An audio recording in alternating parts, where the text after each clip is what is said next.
Ciao, benvenuto to Gary Moves, and allow me to indulge in my expounding of the theory of flip.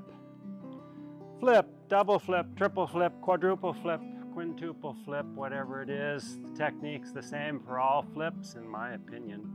Well, okay. It's just more of a matter of degree than in technique when you go from single to double.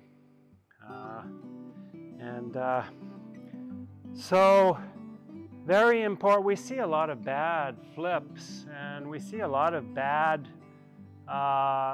edges, takeoff edges on flips, and you know, skaters get attention for even changing edge sometimes on flip. And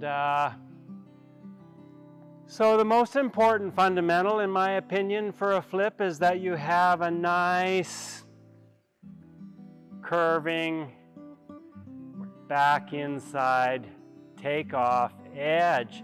And so if I want to do good flips, I would practice this position. I would practice gliding in this takeoff position, which is an instantaneous position in the actual jump. It's not a position that you sustain. In a good jump, you move continuously from one position to the other through the jump. You don't hold or check any position. But nonetheless, it's very, very good to practice the position that you're in right after you do the 3-turn or the mohawk. So mohawk, you're in this takeoff position for your flip jump.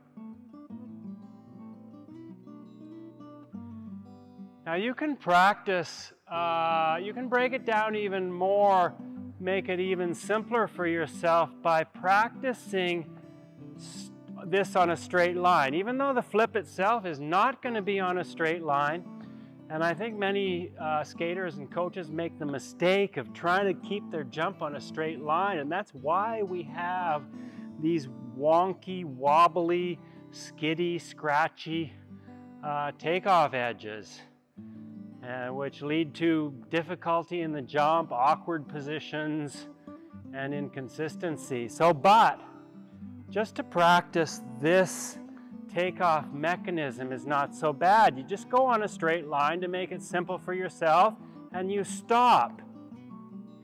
Just do this simple exercise.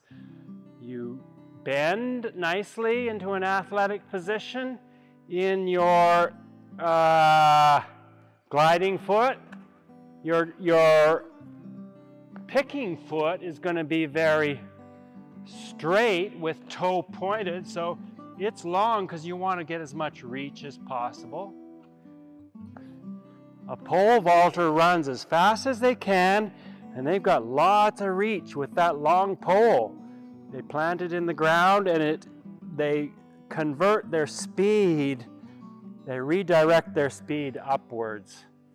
And so, yeah, we want to use our speed on these toe jumps. Toe loops, flips, luts, split jump, mazurka. We want to use our speed to give us height. So yeah, it's a little more scary with more speed, but ultimately the jump is going to be easier with more speed because we use speed to give us height, and height is the only factor that is important. It's directly related to your air time. And the more time you have in the air, the easier it is to complete your rotations. So height is an asset in jumping, of course. Sometimes we need to state the obvious, and this is one of the ways that we get height, is by reaching and putting that toe in, and you see how I go up. I lose my speed when I use that mechanism. I don't lose all of my speed, But in this exercise, I try to stop myself and I lose my speed. Now, when we start with more speed and with the straightening of this leg as we jump, we do lose some speed on a good flip jump, but we don't lose all of our speed. And yeah, so yeah, I found that my flip jump is gotten better since I've been practicing these fundamentals, and I would recommend all skaters at all levels practice these fundamentals. Gliding on a back inside edge with your arms in a nice wide position, because it's the difference between wide and tight that's going to accelerate your rotation. And so the arms are wide, and also there's space between the knees, so the legs are a little wide too. I don't want to pick straight behind me for a flip jump. I want to pick slightly inside that curve, so that, see, so my toe pick is slightly inside the curve. And when I put that in the ice like that, I'm going to get automatic rotation. And yes, automatic rotation. We want to exploit that automatic rotation as much as possible by having the right position on the takeoff. Yeah. Yeah, and so whether it's a mohawk or a three-turn you use going into your jump, after you've practiced that gliding back inside takeoff edge, you can practice getting onto that edge with your three-turn. So now I'm going to do three-turn and hold the edge. Could have been a bit steadier there, right? Three-turn, hold. Three-turn, hold. Most skaters over-rotate their three-turn. We don't want to over-rotate our three-turn.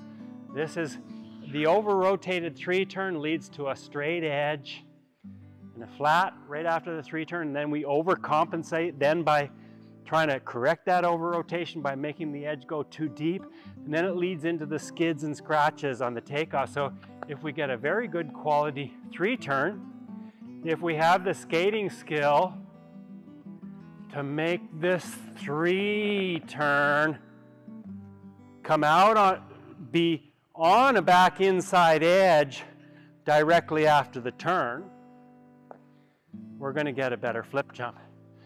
And so I would have on a flip jump the same timing on the forward outside and the back inside, the same depth of the edge, and the same knee bend. So yes, we're going to do a little bit of a jumping action to get over the three-turn, but we're going to have the same knee bend ready to jump, right? So many skaters, we have this tendency to go nice knee bend, and then we go up and then down to jump, reverse use of that knee joint, which doesn't give a very good jump. So the next step, if you're learning a flip, or if you're just trying to practice the fundamentals to make a better flip, the next step would be to actually do a jump.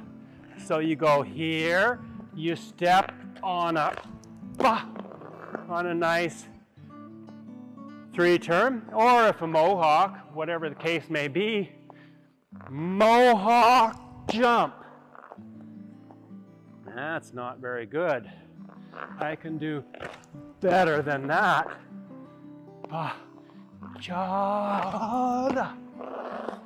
Yeah. Coordinating the timing of the straightening of this leg, which helps us jump, and putting the toe pick in the ice. Skaters who don't have enough speed on their flip jump tend to turn on their toe pick before jumping. So you do need a certain amount of speed to make this work. Yeah, next step might be to do the actual flip jump, I start with my arms nice and wide. I got a nice continuous curve, a continuous rotation into the jump, and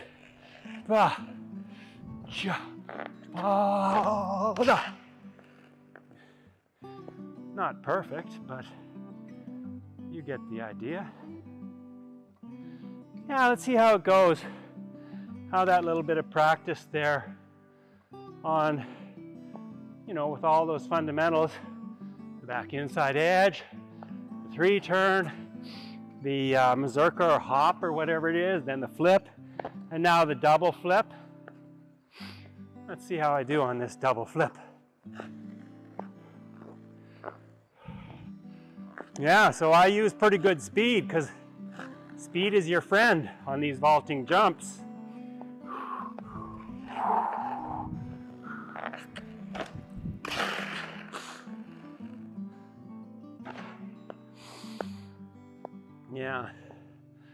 Yeah, so that's double flip. Not a great one. I think I can do better on the landing. Yeah, landing position was not good, and the landing had a lot of scratch on it. We want to scratch as little as possible. We want to land on the toe pick, a soft landing on the toe pick. We don't want to stay on the toe pick longer than necessary, so we want to let the ankle come down so we're gliding. We land on a straight leg and a pointed toe, and then we bend. But we want to bend the ankle first so we get off the toe pick and don't scratch. Yeah, so many things to think about here. I'm going to try to see if I can show you a better double flip now. Okay.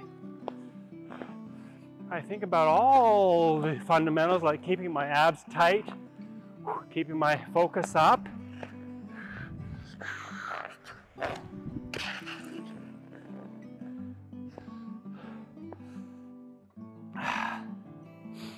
Also not perfect. I'd like to be able to show a better double flip, but maybe it's good enough. I'll do one more and see if I can do better. So also for jumping, for all jumping, it's better if you keep your eyes level and your focus up. We don't want to try to look down or have our head down when we're jumping. Yeah, so many elements come into this jump. I want to have my method is to have a nice steady rotation. You'll see my arms rotate continuously into the jump. I try to keep my focus up. I try to keep the same timing on forward, outside, and back inside.